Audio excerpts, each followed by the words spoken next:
Let's talk a little bit about the fact that the market's down almost 800 points this morning. Yeah. Concern for you? Well, no, that's good for us, actually. I mean, we're a net buyer of stocks over time. And just like being a net buyer of food, I expect to buy food the rest of my life, and I hope that food goes down in price tomorrow.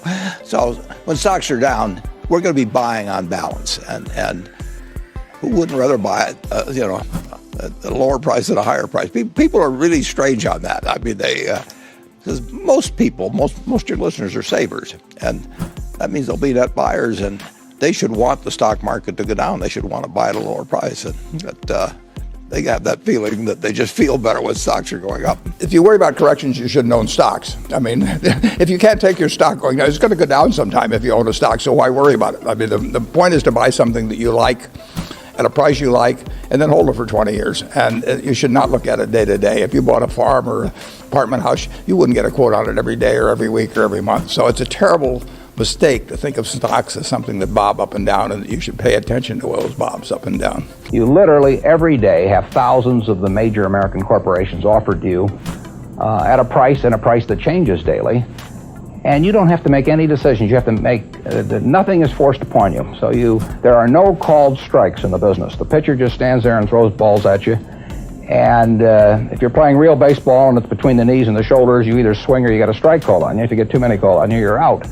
In the securities business, you sit there and they throw U.S. Steel at 25 and they throw General Motors at 68, and you don't have to swing at any of them.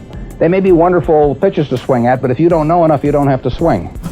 And you can sit there and watch thousands of pitches, and finally you get one right there where you want it, something that you understand, and then you swing. And so you might not swing for 6 months. You might not swing for 2 years. Isn't that boring? It would bore most people, and certainly boredom is a problem with most professional money managers. If they try to sit out an inning or two, not only do they get somewhat antsy, but their clients start yelling, "Swing, you bum!" Some people should not own stocks at all because they just get too upset with price fluctuations. If you're going to do dumb things because a stock goes down, you shouldn't own a stock at all. No, I mean, what are dumb things? Selling a stock? Selling a stock because it goes down. I mean,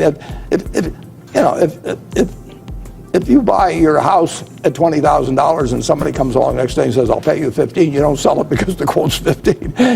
You look at the house or whatever it may be. But some people are not actually emotionally or psychologically fit to own stocks. But I think more of them would be if you get educated on what you're really buying, which is part of a business. And the longer you hold stocks, the less risky they become. Whereas the longer the maturity of a bond, the more risky it becomes.